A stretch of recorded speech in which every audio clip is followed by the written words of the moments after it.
వి news Telangana news కి స్వాగతం. ముందుగా ముఖ్యాంశాలు. ఉద్యమాలతో ఉదయించిన తెలంగాణ నేడు ఉజ్వల తెలంగాణ ఎదిగింది. కేటీఆర్.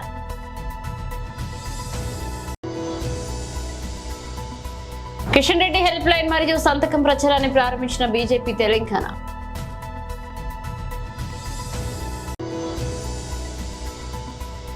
మూడవ తెలంగాణ శాసనసభ ప్రసారం. తెలంగాణ అసెంబ్లీ సమావేశం.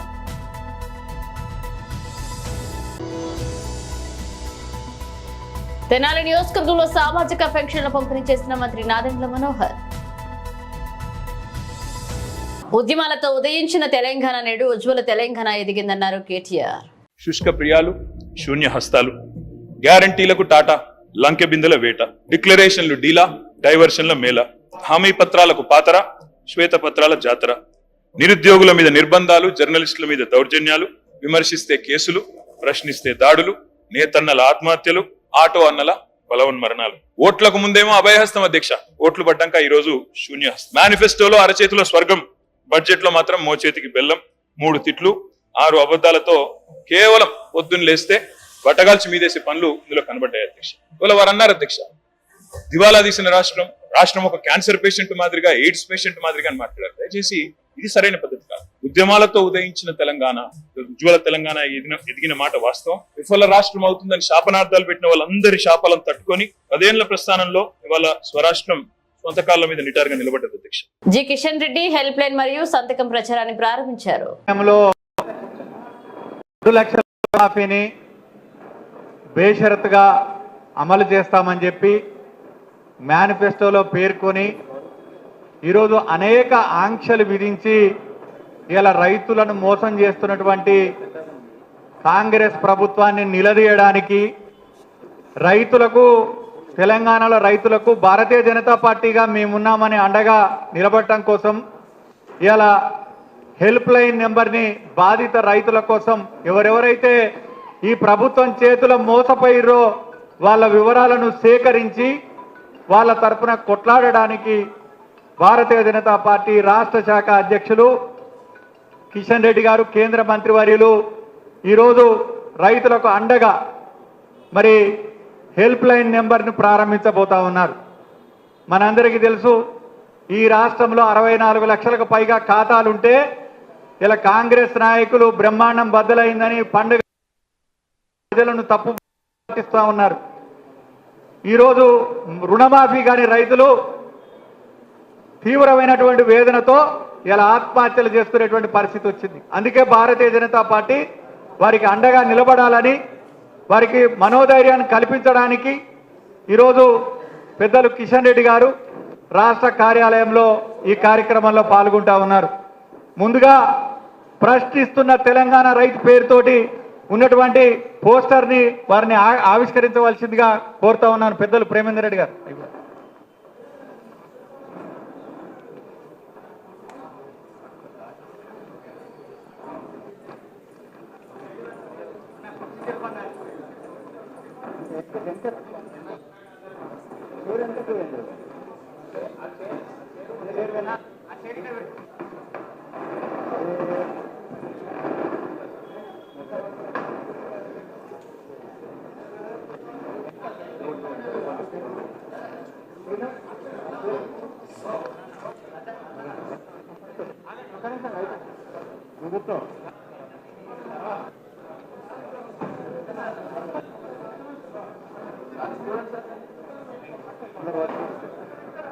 రైతుల ఐక్యత, రైతుల ఐక్యత, రైతులను మోసం చేస్తున్న ప్రభుత్వ వైఖరి అమలు చేయాలి. 2 లక్షల రూపాయల రుణమాఫీని బేషరతుగా వెంటనే అమలు చేయాలి. 2 లక్షల రుణమాఫీని బేషరతుగా వెంటనే అమలు చేయాలి. రైతు వ్యతిరేక విధానాలు అవలంబిస్తున్న కాంగ్రెస్ ప్రభుత్వం, రైతు వ్యతిరేక విధానాలు అవలంబిస్తున్న కాంగ్రెస్ ప్రభుత్వం, రైతులను మోసం చేస్తున్నటువంటి కాంగ్రెస్ ప్రభుత్వం 2 లక్షల రుణమాఫీని వెంబడే, 2 లక్షల రుణమాఫీని వెంబడే రైతులందరికీ రుణమాఫీ వెంటనే అమలు చేయాలి. రైతులందరికీ 2 లక్షల రుణమాఫీని వెంటనే అమలు చేయాలి.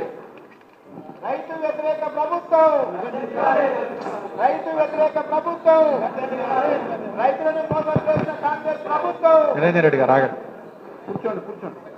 దయచేసి అందరినీ కూర్చోవలసిందిగా విజ్ఞప్తి చేస్తా ఉన్నాను.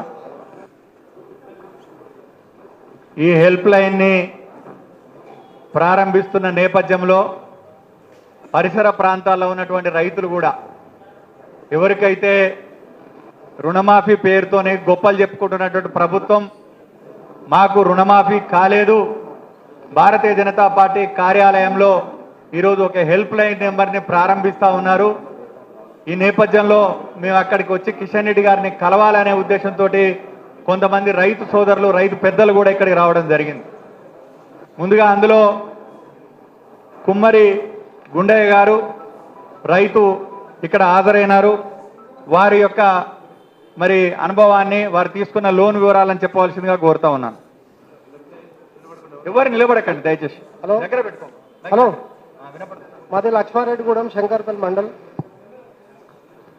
లక్ష్మారెడ్డిగూడెం Shankarpally mandal. Telangana bank, union bank, ఈ ఆంధ్ర బ్యాంకుల 70,000 కూడా మాఫీ కాలేవు. ఇంకా 1,00,000కు తక్కువ కూడా అవి కూడా మాఫీ కాలేవు. మాకు శంకర్పల్లి మండల్ కేసీఆర్ అవి పైసలు ఇప్పటి వరకు అవి వేయలేడు. దాన్ని శంకర్పల్లి మండల్. ధన్యవాదాలు. ప్రతాప్ రెడ్డి గారు, వారు కూడా బ్యాంకు ద్వారా రుణం తీసుకున్నారు, మాఫీ కాలేదు.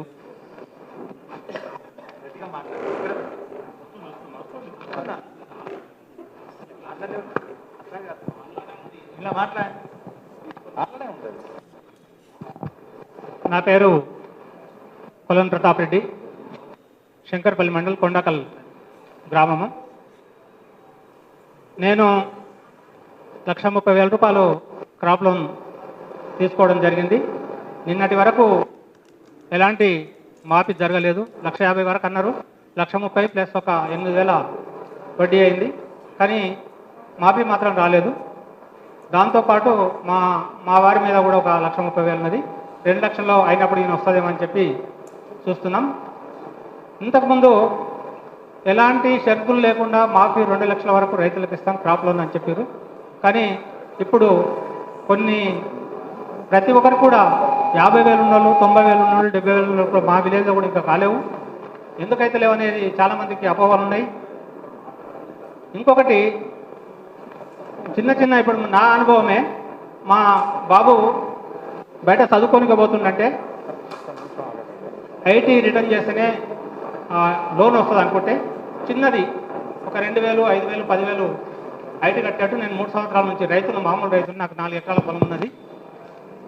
ఆ బాబు యొక్క ఎడ్యుకేషన్ గురించి లోన్ వస్తుంది అనుకుంటే దాన్ని కట్టినాం. ఇప్పుడేమంటారంటే ఐటీ రిటర్న్ చేసిన వాళ్ళు లేదా ఈ 5,000, 8,000, 10,000 కట్టిన వాళ్ళు కూడా మాఫీ రాదనే షరతు ఉన్నట్టుగా నాకు తెలుస్తుంది. దాంట్లో నాదిగిన 2 లక్షల రుణమాఫీలో కూడా రాదనేటటువంటి అపోహ ఉన్నది, సందేహం ఉన్నది.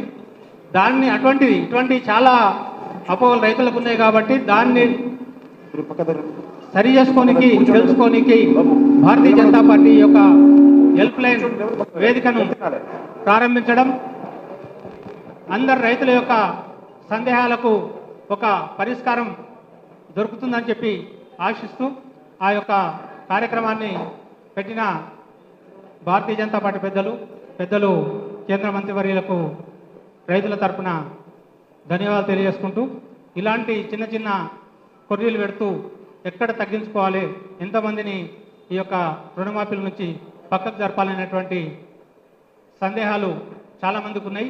చాలామందికి ఎందుకైతేనంటే 1,00,000 రూపాయలు మాఫీ అయితే అన్నప్పుడు 80,000 కాలేదు.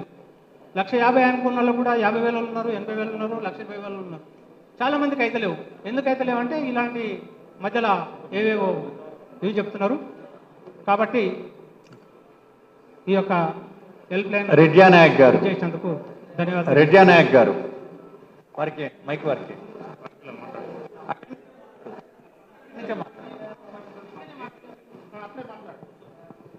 నమస్కారం సార్. నా పేరు ఇండియా నాయక్ వెంకన్న. నేను 90,000 తీసుకున్నాను సార్. నాకు మాఫీ కాలేదు. మాకు వెంకర్ర సార్, పలకనూరు మండలం పలకనూరు మండలం వెంకర్ర. నా పేరు ఇండియా నాయక్ వెంకర్ర తండ. నేను 90,000 తీసుకున్నాను సార్. నాకు మాఫీ కాలేదు సార్. ప్రాణం మీకు సార్. మా దగ్గర తండ సార్. అధికారులకు పోయి చెప్పిర్రా, కలిసిర్రా? మరి మాది మాఫీ కాలేదని అడిగిర్రా? ఎవరు సార్? అధికారులను ఎవరన్నా కలిసిర్రా మీరు పోయి? కలవలే సార్, ఇప్పటి వరకు కలవలే సార్. వాళ్ళు ఎవరు స్పందించలే. రాజమల్లారెడ్డి గారు, రాజమల్లారెడ్డి గారు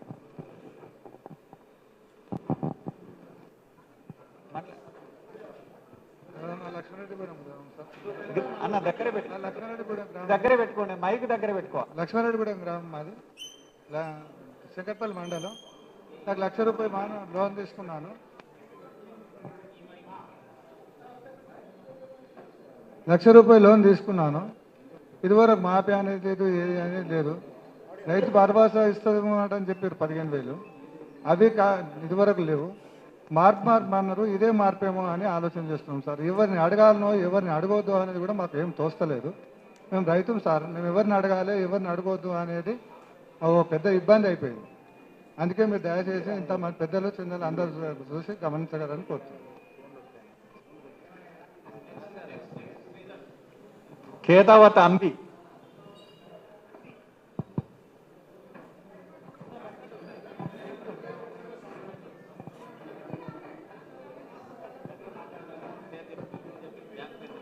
నా పేరు కేతావత్ అంబి. మరి గ్రామం ఎల్జర్ల, మండల్ ఫరూక్ నగర్. నాకు రుణమాఫీ తీసుకున్నాం మేము 70,000. మాఫీ కాలేదు, అందుకు ఇక్కడ వరకు వచ్చినాము. మా కాంగ్రెస్ ప్రభుత్వం ఏం న్యాయం చేయలేదు. మా కోసం మీరు పోరాడినందుకు ధన్యవాదాలు.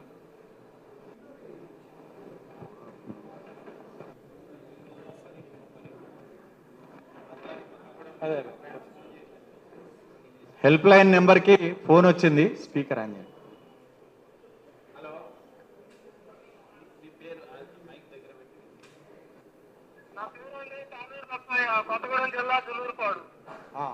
కిషన్ రెడ్డి గారు మాట్లాడతారు. మీ సమస్య. ఏ బ్యాంకులో తీసుకున్నారు లోన్ మీరు? ఎంత ఉంది మీకు బాకీ? నాకు 1,04,000 ఇచ్చారు. సంవత్సరం అయింది.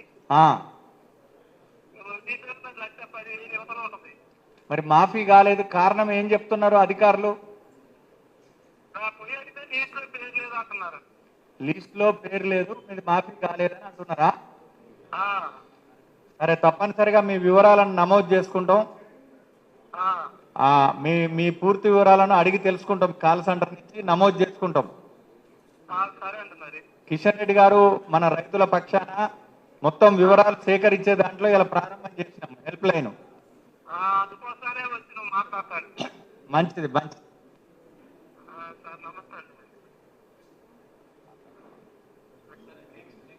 మళ్ళీ చేస్తాం. ఎస్సీ ఎస్టీ రిజర్వేషన్ లో ఉపవర్గీకరణ చేసే అధికారం రాష్ట్ర ప్రభుత్వాలకు ఉందంటూ సుప్రీంకోర్టు ఇచ్చిన తీర్పుపై తెలంగాణ ముఖ్యమంత్రి రేవంత్ రెడ్డి స్పందించారు. సుప్రీంకోర్టుకు కృతజ్ఞతలు తెలిపిన ఆయన, కోర్టు తీర్పునకు అనుగుణంగా ఏబిసిడి వర్గీకరణకు ప్రభుత్వం నిర్ణయం తీసుకుంటుందన్నారు. దేశంలోని ఇతర రాష్ట్రాల కంటే ముందు తామే వర్గీకరణ చేపడతామన్నారు. అలాగే ప్రస్తుతం అమల్లో ఉన్న ఉద్యోగ నోటిఫికేషన్లను అందుకు అనుగుణంగా ముందుకు వెళ్లేలాగా చర్యలు తీసుకుంటామని హామీ ఇచ్చారు. అవసరమైతే అందుకోసం ఆర్డినెన్స్ తీసుకొస్తామని తెలిపారు. మాదిగ ఉపకులాలకు సంబంధించిన లక్షలాది మంది యువకులు ఎస్సీ రిజర్వేషన్లలో ఏబిసిడి వర్గీకరణ కోసం వాళ్ళు పోరాటాలు చేస్తున్నారు. 27 సంవత్సరాల నుంచి ఉమ్మడి రాష్ట్రంలో కానీ ప్రత్యేక తెలంగాణ రాష్ట్రంలో కానీ ఏబిసిడి వర్గీకరణ మీద మాదిగ ఉపకులాల యువకులు పోరాటాలు చేయడం జరిగింది. వారి పోరాటాల ఫలితం ఒకనాడు ఇదే శాసనసభలో మాదిగ ఉపకులాల వర్గీకరణ కోసం వాయిదా తీర్మానం ఇస్తే నాతో పాటు ఆనాటి శాసనసభ్యుడు సంపత్ కుమార్ను కూడా ఈ సభ నుంచి బహిష్కరించడం జరిగింది. గత ప్రభుత్వం ఏబిసిడి వర్గీకరణ మీద కేంద్రానికి, ప్రధానమంత్రికి విజ్ఞప్తి చేయడానికి అఖిల పక్షాన్ని తీసుకెళ్తామని చెప్పి తీసుకుపోకుండా మాదిగ సోదరులను మోసం చేయడం జరిగింది. కానీ డిసెంబర్ 3, 2023 నాడు ప్రజాప్రభుత్వం బాధ్యత తీసుకున్న తర్వాత తక్షణమే మా ఉప ముఖ్యమంత్రి గారి సూచన మేరకు మాజీ ఉప ముఖ్యమంత్రి ప్రస్తుత మంత్రి దామోదర్ రాజనరసింహ గారి నేతృత్వంలో మా శాసనసభ్యులందరినీ అడ్వకేట్ జనరల్ని ఢిల్లీకి సుప్రీంకోర్టుకు పంపించి న్యాయ కోవిధులతోని చర్చించి సుప్రీంకోర్టులో బలమైన వాదనను తెలంగాణ రాష్ట్ర ప్రభుత్వం కాంగ్రెస్ ప్రభుత్వం వినిపించడంతో ఈనాడు సుప్రీంకోర్టు మాదిగ ఉపకులాల వర్గీకరణకు అనుకూలమైన తీర్పునివ్వడం జరిగింది. నేను మనస్ఫూర్తిగా సుప్రీంకోర్టు కాన్స్టిట్యూషనల్ బెంచ్కు రాజ్యాంగ ధర్మాసనానికి మనస్ఫూర్తిగా కృతజ్ఞతలు తెలియజేస్తున్నా. 7 మంది జడ్జిలలో 6 మంది జడ్జిలు రాష్ట్రాలకు ABCD వర్గీకరణ చెయ్యడానికి అనుమతి ఇచ్చింది. తెలంగాణ రాష్ట్ర ప్రభుత్వం తరఫున నేను స్పష్టమైన ప్రకటన చేస్తున్నా, దేశంలోనే అందరికంటే ముందు బాగానే నిలబడి తెలంగాణ రాష్ట్ర ప్రభుత్వం ABCD వర్గీకరణ అమలు చేసే బాధ్యత మా మిత్రులు మా మంత్రివర్గ సహచరులు మేమందరం తీసుకుంటాం. అవసరమైతే ఇప్పుడు ఇచ్చిన ఉద్యోగ నోటిఫికేషన్లలో కూడా వర్గీకరణను అమలు చేయడానికి అవసరమైతే ఆర్డినెన్స్ తీసుకొచ్చి మాదిగ సోదరులకు న్యాయం చేసే బాధ్యత మేము తీసుకుంటాము. కాబట్టి ఈరోజు ఈ సభ అందరూ కూడా ఈ అంశం మీద ఏకాభిప్రాయానికి వచ్చి మాదిగ ఉపకులాల వర్గీకరణకు సంపూర్ణంగా సహకరించాల్సిందిగా రాష్ట్ర ప్రభుత్వం తరఫున నేను విజ్ఞప్తి చేస్తున్నా. అధ్యక్ష, తెనాలి నియోజకవర్గంలో సామాజిక పెన్షన్లు పంపిణీ చేశారు మంత్రి నాదెండ్ల మనోహర్. ఏపీలో రికార్డు స్థాయిలో ఎన్టీఆర్ భరోసా పింఛన్లు జరుగుతుందన్నారు. ఉదయం పెన్షన్ల పంపిణీ ప్రారంభమైన 2.5 గంటల వ్యవధిలోనే 63% పూర్తి అవగా మధ్యాహ్నం 12.5 గంటల ప్రాంతానికి 91.83% పంపిణీ పూర్తయిందని అధికారులు తెలిపారు. ఇక గ్రామ వార్డు సచివాలయ ఉద్యోగులు ఉదయం 6 గంటల నుండే లబ్ధిదారుల ఇళ్ల వద్దకు వెళ్లి పంపిణీ కార్యక్రమాన్ని ప్రారంభించారు. మొదటి రోజే 96% పైగా పింఛన్లు పంపిణీ పూర్తి చేయాలని ఉన్నతాధికారుల లక్ష్యంగా నిర్దేశించారు. ఈ మేరకు ప్రభుత్వ ప్రధాన కార్యదర్శి జిల్లా కలెక్టర్లకు ఆదేశించారు. లబ్ధిదారులకు ఎటువంటి ఇబ్బంది కలగకుండా ఇళ్ల వద్దనే పింఛన్లు పంపిణీ చేసే విషయాన్ని ప్రభుత్వం ప్రతిష్టాత్మకంగా తీసుకోవడంతో పెన్షన్ల పంపిణీకి గ్రామ వార్డు సచివాలయ సిబ్బంది వేగంగా నిర్వహిస్తున్నారు. ఇక 2 రోజుల్లోనే 100% పింఛన్ల పంపిణీ పూర్తి చేయాలని కూటమి ప్రభుత్వం లక్ష్యంగా చెప్పుకుంటుంది. ఈ దిశగా అధికారులు చర్యలు చేపట్టారు. మధ్యాహ్నం 12.5 గంటల సమయానికి 59,56,439 మందికి 91.83%, 2,05,13.65 కోట్ల మేర పెన్షన్ల పంపిణీ జరిగింది. మహిళా ఎమ్మెల్యేలపై అసభ్యంగా మాట్లాడిన సీఎం రేవంత్ రెడ్డికి వ్యతిరేకంగా కుకట్పల్లిలో నిరసన సెగలు. ఎమ్మెల్యే మాధవరం కృష్ణారావాద్రిలో KPHP కాలనీ బాలాజీనగర్ డివిజన్లలో నిరసన కార్యక్రమంలో పాల్గొన్నారు. కార్పొరేటర్లు మందడి శ్రీనివాసరావు, పగడాల శ్రీష బాబురాం, కోఆర్డినేటర్ సతీష్ అరోరా కనీసం గౌరవ మహిళలకు ఇవ్వని సీఎం రేవంత్ రెడ్డి తెలంగాణ రాష్ట్ర మహిళా లోకానికి క్షమాపణ చెప్పాలన్నారు. కార్పొరేటర్ మందాడి శ్రీనివాసరావు కాంగ్రెస్ ప్రభుత్వం ఏర్పడి 9 నెలల్లో అభివృద్ధి శూన్యం, ఎదుటి పార్టీలపై ఏడవడం తప్ప రేవంత్ రెడ్డి చేసిందేం లేదన్నారు. మాజీ కార్పొరేటర్ బాబురావు ఇలాంటి పునరావృతం అయితే తెలంగాణ ప్రజలు ఊరుకోరు, ముఖ్యమంత్రి బేక్షుతుడిగా క్షమాపణ చెప్పాలని నిరసన తెలిపారు. బీఆర్ఎస్ పార్టీ శ్రేణులు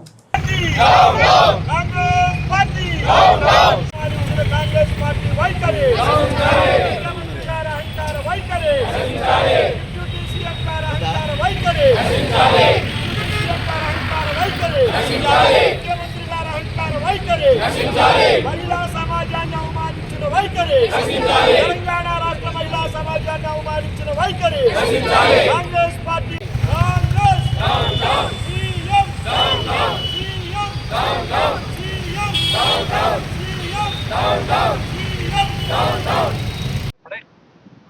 నిన్న తెలంగాణ శాసన సభలో జరిగినటువంటి తీవ్రమైన పరిమాణం, ఒక మాజీ మంత్రివర్యులు సీనియర్ శాసనసభ్యులైనటువంటి సబితా ఇంద్రారెడ్డి గారిని ముఖ్యమంత్రి అనుచిత వ్యాఖ్యలు చాలా ఖండిస్తున్నాం. ఇది మంచి పద్ధతి కాదు. తెలంగాణ సమాజం కూడా సిగ్గుతో తలవంచుకుంటుంది. ఒక మహిళను, ఒక సీనియర్ మహిళను ఇలా అగౌరవపరచడం చాలా బాధాకరమైన విషయం. ఇది ఇప్పటికైనా ముఖ్యమంత్రి, ఉప ముఖ్యమంత్రి ఇద్దరు కూడా తక్షణమే క్షమాపణ చెప్పాలి. దేనివల్ల టీఆర్ఎస్ పార్టీ తరఫున ఇంకా ఈ ఉద్యమం తీవ్ర రూపంలో దాస్తుంది. తీవ్ర పరిమాణాలు కూడా ఏర్పడతాయని తెలియజేస్తూ రాబోయే కాలంలో టీఆర్ఎస్ పార్టీ ఇంకా పెద్ద ఎత్తున ఉద్యమం నిర్వహిస్తుందని తెలియజేస్తూ ఈ నిరసన కార్యక్రమం చేస్తా ఉన్నాం. దివ్యాంగులను ఉద్దేశించి అనుచిత వ్యాఖ్యలు చేసిన ఐఏఎస్ అధికారి స్మితా సబర్వాల్ వెంటనే బహిరంగ క్షమాపణ చెప్పాలని డిమాండ్ చేస్తూ అఖిల భారత వికలాంగుల హక్కుల వేదిక ఆధ్వర్యంలో ట్యాంక్ బండ్ పై ఉన్న అంబేద్కర్ విగ్రహం కూడల్లో ఆందోళనకు దిగారు. నినాదాలతో హోరెత్తించారు. సంఘం అధ్యక్షులు కొల్లి నాగేశ్వరరావు మాట్లాడుతూ స్మిత తన సామాజిక మాధ్యమం ఎక్స్ ట్విట్టర్ ద్వారా దివ్యాంగులపై చేసిన వ్యాఖ్యలు గర్హనీయమన్నారు. ఆమె వ్యాఖ్యలు దివ్యాంగుల మనోభావాలను దెబ్బతీయడమే కాకుండా వారి సామర్థ్యాన్ని ఆమె ప్రశ్నిస్తున్నట్లుగా వారిపై ఆమెకున్న చులకన భావాన్ని స్పష్టం చేస్తుందన్నారు. ప్రభుత్వంలో కీలక పదవిలో ఉండి చేస్తున్న వ్యాఖ్యలు ఆమె వ్యక్తిగతమా లేక ప్రభుత్వ అభిప్రాయమా అని ప్రశ్నించారు. రిజర్వేషన్లను కల్పిస్తున్న రాజ్యాంగాన్ని సుప్రీంకోర్టు తీర్పులను ఆమె ఎలా వ్యతిరేకిస్తారని అడిగారు. దివ్యాంగులు ఎక్కువసేపు పనిచేయలేరని వారి సామర్థ్యం నిర్ణయించడానికి ఆమెకున్న శాస్త్రీయ ప్రతిపాదకలు ఏంటని అడిగారు. దివ్యాంగుల పట్ల వ్యాఖ్యల పట్ల దివ్యాంగం సమాజం తీవ్రంగా ఖండిస్తుందని ఆమె వెంటనే బహిరంగ క్షమాపణ చెప్పాలని డిమాండ్ చేశారు.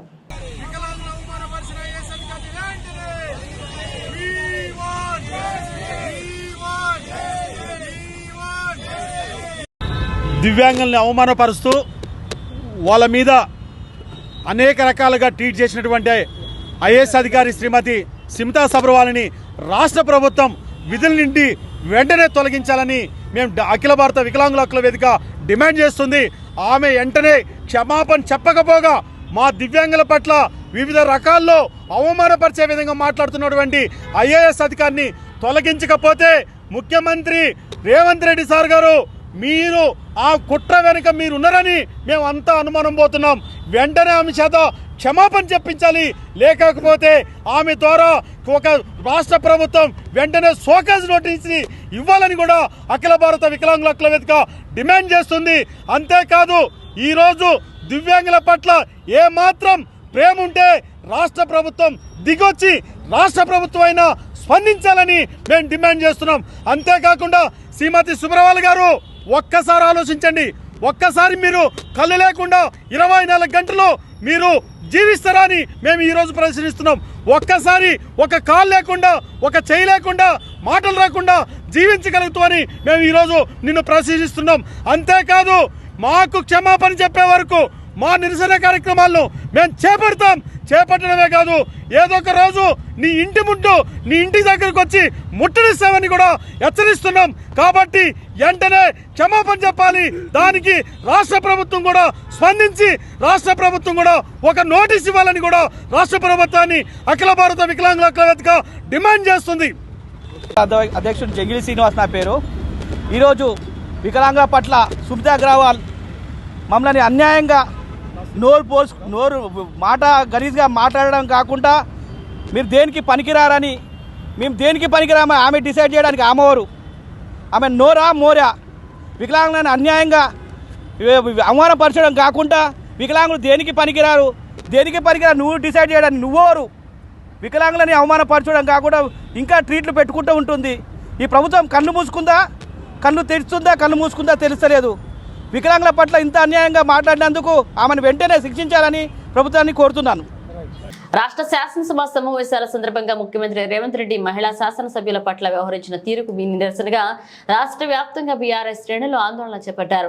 చిలుకానగర్ డివిజన్ కార్పొరేటర్ బన్నాల గీతా ప్రవీణ్ ముదిరాజ్ ఆధ్వర్యంలో సీఎం రేవంత్ రెడ్డి దిష్టిబొమ్మ దహనం చేశారు. రాష్ట్రంలో మహిళలకు గౌరవం లేకుండా పోయిందన్నారు. మహిళా శాసనసభ్యులకు వెంటనే బహిరంగ క్షమాపణ చెప్పాలని లేని పక్షంలో ఆందోళనలు కొనసాగిస్తామని హెచ్చరించారు.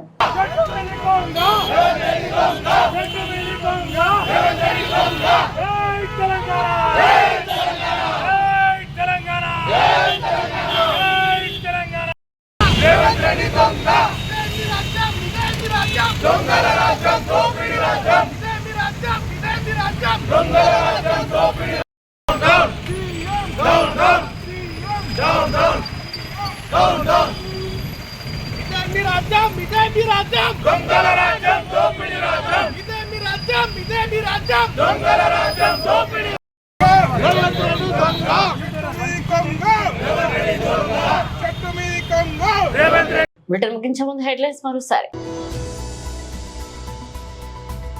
ఉద్యమాలతో ఉదయించిన తెలంగాణ నేడు ఉజ్వల తెలంగాణ ఎదిగింది. కేటీఆర్.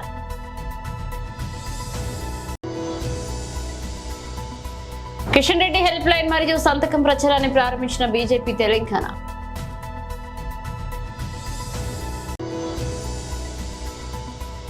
మూడవ తెలంగాణ శాసనసభ ప్రసారం తెలంగాణ అసెంబ్లీ సమావేశం.